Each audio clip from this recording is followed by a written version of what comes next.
नमस्कार दोस्तों, क्या आप एनएफटी के बारे में जानना चाहते हैं? अगर आप एनएफटी के बारे में जानना चाहते हैं तो आप सही जगह पे हैं, सही वीडियो आप देख रहे हैं। एनएफटी सिंपली एक टोकन है, जैसे कि कोई भी टोकन होता है, बिटकॉइन, इथेरियम, टीआरएक्स, ये जिस तरह से टोकन है और इनकी एक वैल्यू है और उस वैल्यू के बदले आप कोई चीज भी खरीद सकते हो। ठीक उसी प्रकार का ये भी एनएफटी एक तरह का टोकन है, पर टोकन इनसे अलग है। जो नॉर्मल बिटकॉइन या इथेरियम जो कॉइन होते हैं, इनसे ये टोकन अलग होता है, क्योंकि इस टोकन को आप एक दूसरे में बदल नहीं सकते। जैसे एक बिटकॉइन आपके पास है और एक बिटकॉइन आपके दोस्त के पास है, तो आप एक दूसरे को एक एक बिटकॉइन चेंज कर सकते हो और आप दोनों के पास सेम वैल्यू रहेगी। बट एनएफटी ये डिफरेंट है और इसकी वैल्यू जो होती है वो जनरली जिस प्लेटफॉर्म बना होता है उसमें नापी जाती है। जैसे आपने इथेरियम में ईआरसी टोकन बनाया, तो आपका जो एनएफटी होगा उसकी वैल्यू इथेरियम में होगी।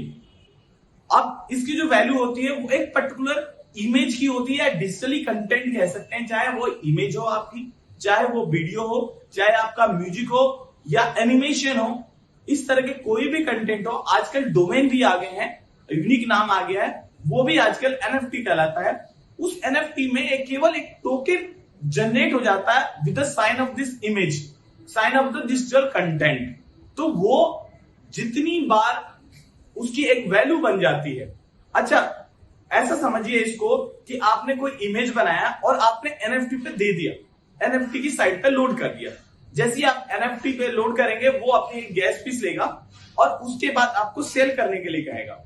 अब वो इमेज पे जब आप सेल करेंगे तो वो इमेज यूनिक है, अपने आप में उसकी एक अलग आइडेंटिटी है। जैसे कोई बीटीसी के कोई एक संतोषी की आइडेंटिटी होती है, सेम उसी तरह उसकी एक अपनी आइडेंटिटी है।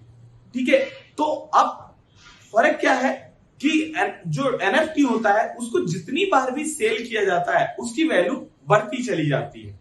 ठीक है, और जिसने उस एनएफटी को बनाया है वो कुछ परसेंट की रॉयल्टी हर बार पाता है। जैसे आपने कोई एक इमेज बनाई और एग्जांपल तौर पे आपने उसे 0.1 इथेरियम में बेच दिया। जब आपने उसे 0.1 इथेरियम बेचा तो आपके पास 0.1 इथेरियम आ गया, लेकिन उसको जब जिसने खरीदा उसने 0.2 इथेरियम में बेचा, तो भी आपके पास उसकी 2% या 4% जितनी रॉयल्टी आपने फिक्स की होगी वो आएगी। अब जिस बंदे ने खरीदा उसने भी बेच दिया। अब जब तक उस टोकन को जो एनएफटी है आपकी जब तक खरीदी और बेची जाएगी, तब तक बनाने वाले के पास रॉयल्टी आती ही रहेगी। तो बेसिकली जो आने वाला ईयर्स है वो डिजिटली युग होगा, और डिजिटली युग में लोग डिजिटली कंटेंट को स्टोर करना चाहते हैं, इसीलिए इस तरह की वर्चुअली या डिजिटली जो कंटेंट है उसको लोग खरीदना चाहते हैं। इसलिए ये एनएफटी आने वाले समय में बहुत बड़ा अच्छा फ्यूचर है। आप इस एनएफटी को खरीद सकते हैं, बेच सकते हैं, और ज्यादा अगर आपको नॉलेज चाहिए तो इसका सबसे बड़ा मार्केट प्लेस है OpenSea, OpenSea.io। आप उस पर जाकर देख सकते हैं। और अगर आपको इस विषय में ज्यादा जानकारी चाहिए